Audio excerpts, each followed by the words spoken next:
happen every fall. Somebody's chasing flies while another's in the sky. No matter what the game, any play can end in shame. Light moments in sports. All sports is sports. The back is his chance for a hot end zone dance. On the field is no place for romance. You know what I'm talking about. The coach is tough and the ump's in a huff. On the ice it can really get tough. This month, Light Moments gets down to the real nitty-gritty with the Eskimo Olympics, while Professor Irwin Corey takes on Columbia football. And strange things come to pass upon the diamond. All this and much more. There's sports from A to Z, Orlando in the sea. They try to catch a ball and still avoid a fall. The fans get in there too, starts looking like a zoo, and flying through the air to landings with such flair. Light moments in sports.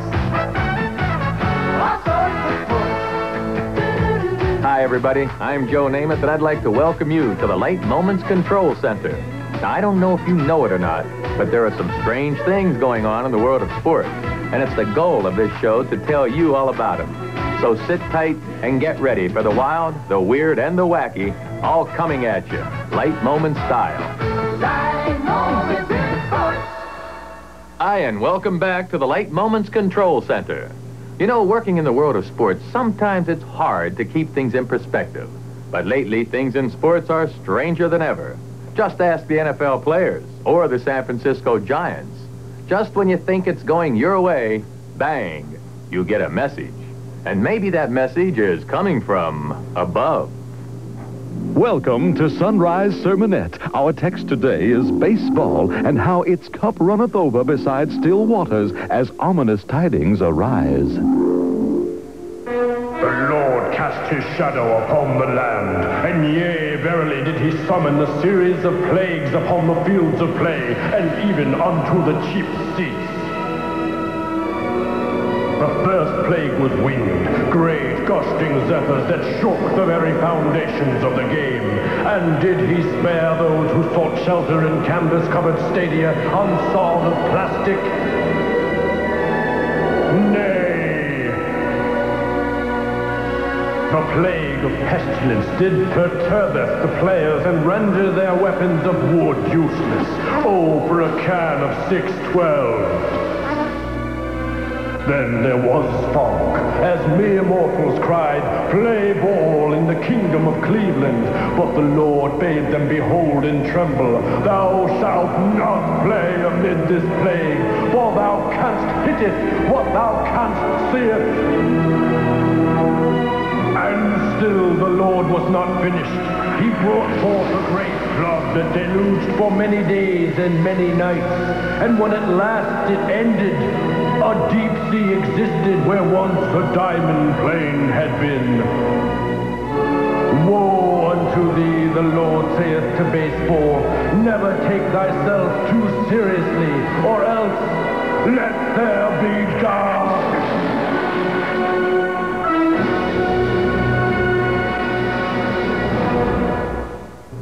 Woo! And I used to think the big guy upstairs was Weeb Eubank. You know, in recent times, if there's been one event most affected by the supernatural, it had to have been the 1986 World Series, the Red Sox and the Mets. Now that was baseball's Armageddon. But the Lord saveth his cruelest plague for last at the World Series, where he made his presence known in the form of a burning bush, and then spoketh unto the Mets.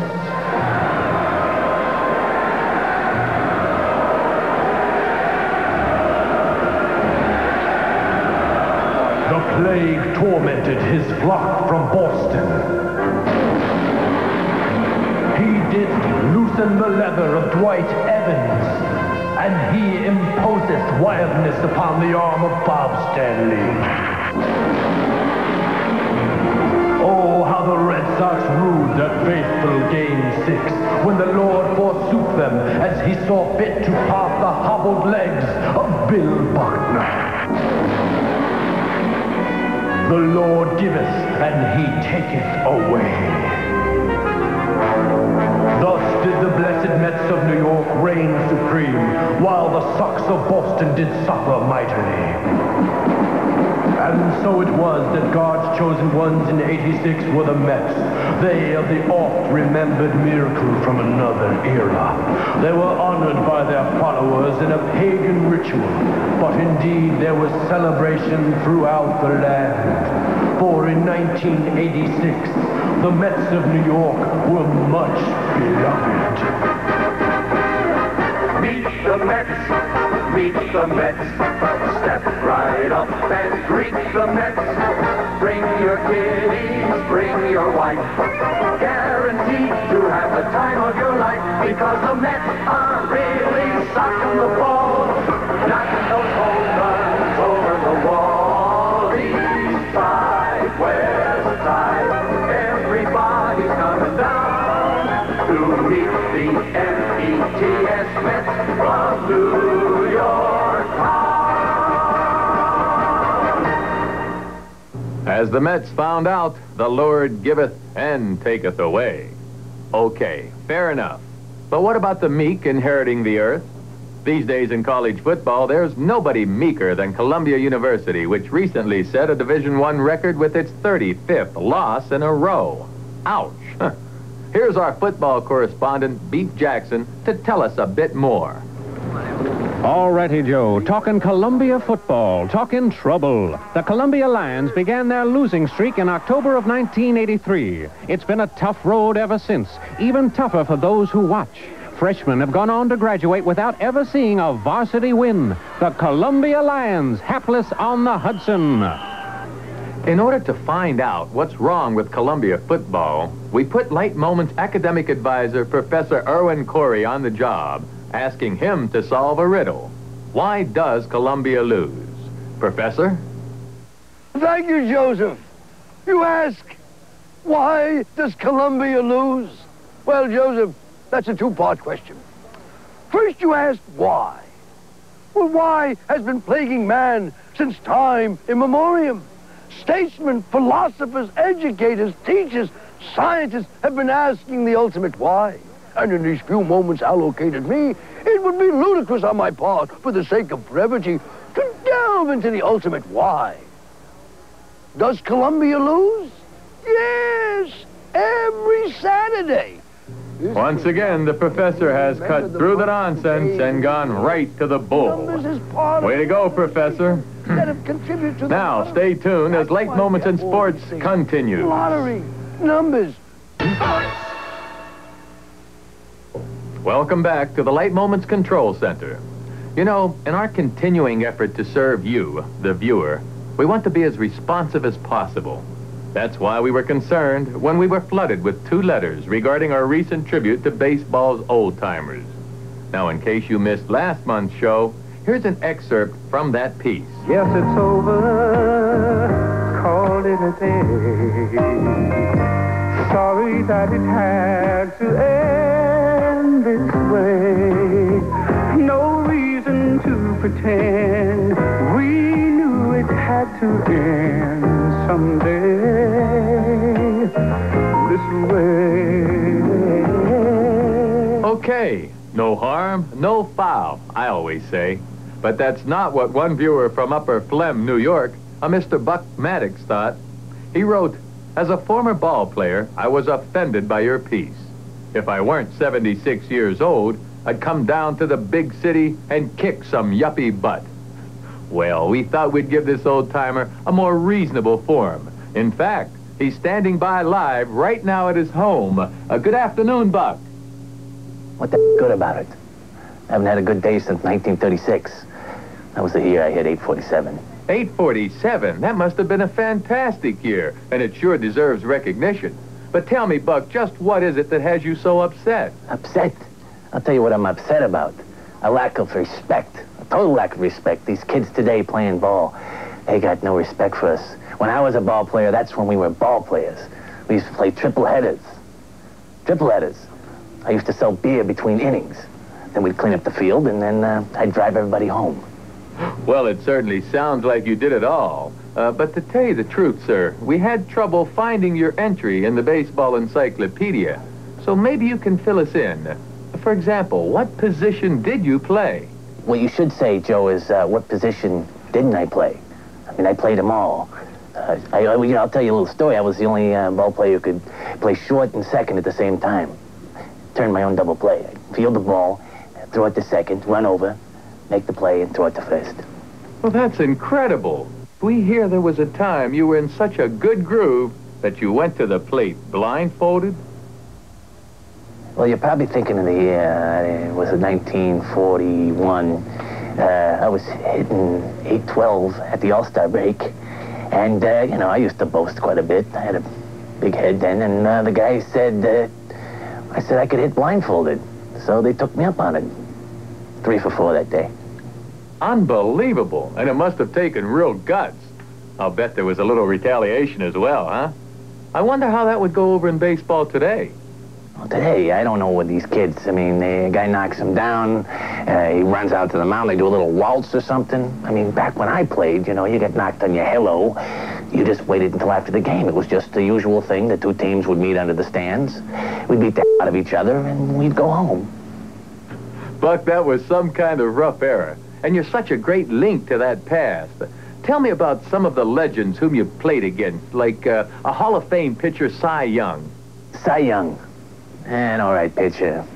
I own the guy, though. I ain't outside every time. Downtown. I used to call him Downtown. Cy Downtown Young. And what about one of your great rivals, the Bambino, Babe Ruth? Babe Ruth, giving him a few more years, he might have been able to play with us. But he just didn't have the power then. Well, when all's said and done, Buck, your career does rank with the greats. But I'm sure if there was one thing you could do over, it must be your exit from the game. Well, you're right. But see, that's the way it was back then. Actually, the way it happened was, I showed up, they told me it was a home game, and they were on the road. Locker was cleaned out. But that was the game then. You had to live with it. Well, Buck, you've obviously lived with it with a ton of style and grace. And we'd just like to let you know what a pleasure it's been having you with us.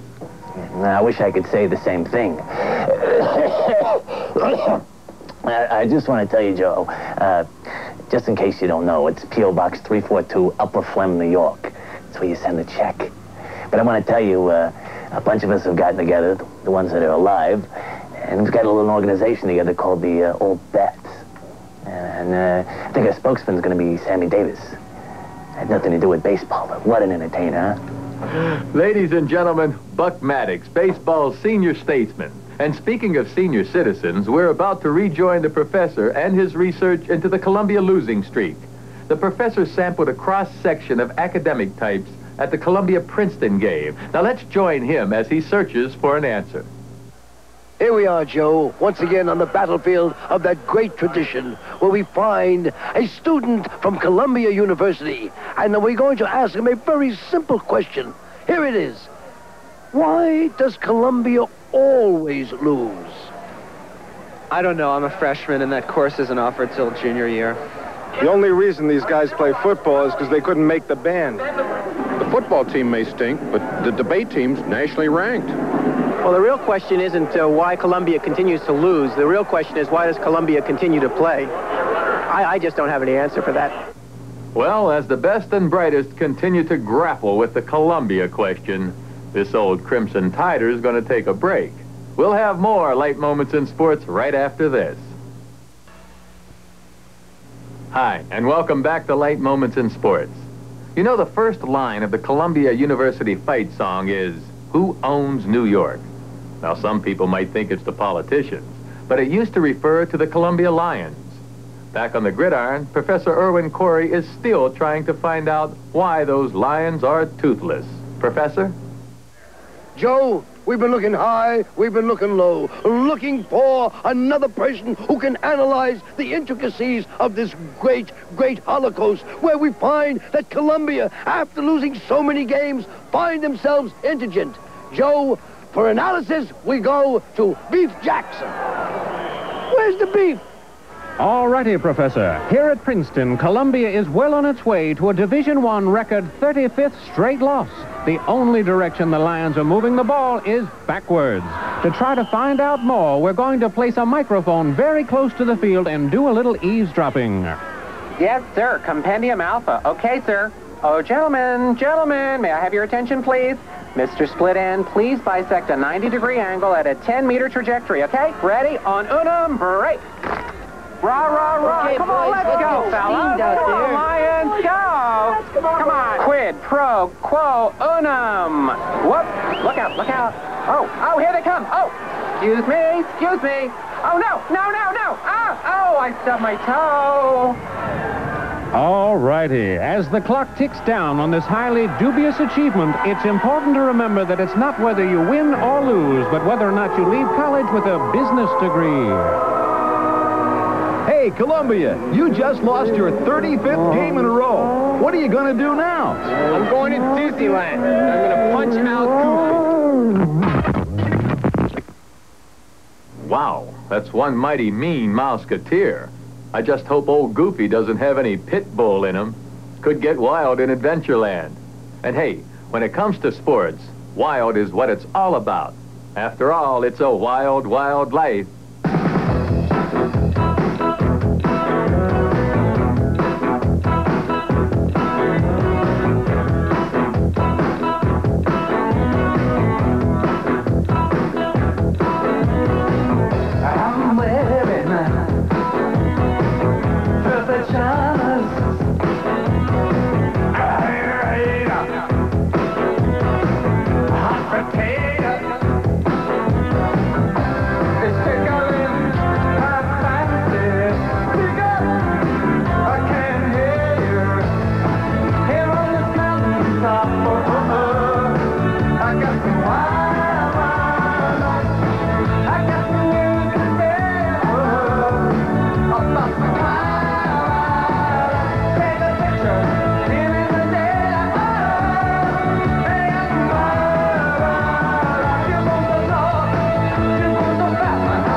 Now it's time for our regular feature, You Weren't There. This month featuring The Great Losers. It's Berlin, 1938. Heavyweight champ Heine Meyer has just lost his title. Rather than accept defeat gracefully, Meyer attacks the corner of newly crowned champion Manfred Wach of Poland.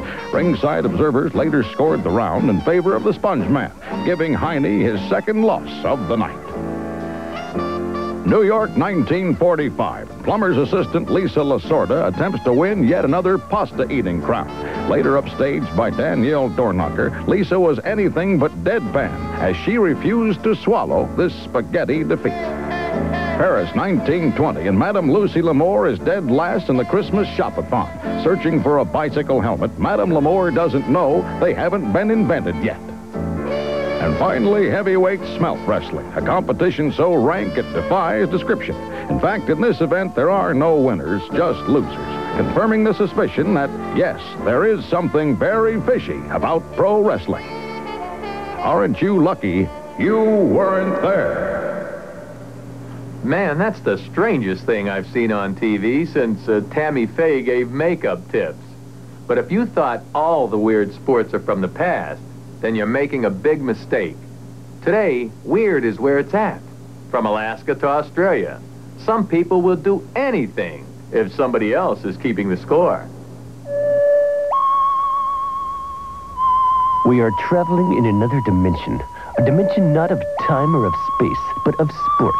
A dimension known as the Eskimo Olympics. Every year, Eskimos of all ages gather together in Fairbanks, Alaska to hurt themselves. Lots of pain to enjoy in the knuckle hop event. Another event designed to inflict agony on the participants is the four-man carry. This one has a practical purpose as well.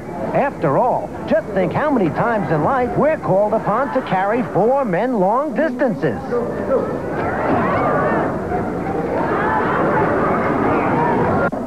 The The winner of this event was able to carry the load with ease. Of course, it helps to be an Eskimo version of the refrigerator. His nickname, what else?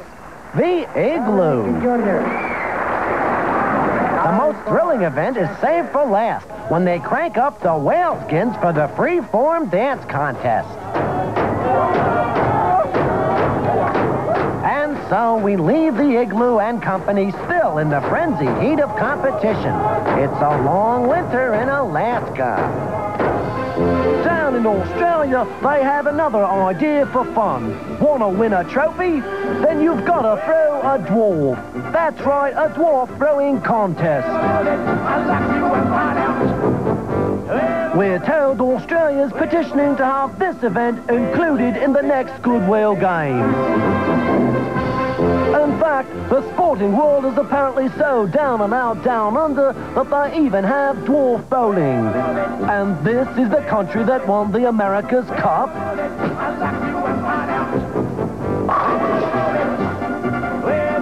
Australia, shame on you. Hey, it's rough down under, especially when you're down under 5 feet tall. But here at Light Moments, we're still standing tall. Or should I say, sitting tall. And we'll be sitting right here next time when we return with a special holiday version of Light Moments and Sports. And Santa Namath just might have a special surprise for you. See you then. Light Moments is sponsored by Rolaids, the antacid that millions rely on. Use only as directed.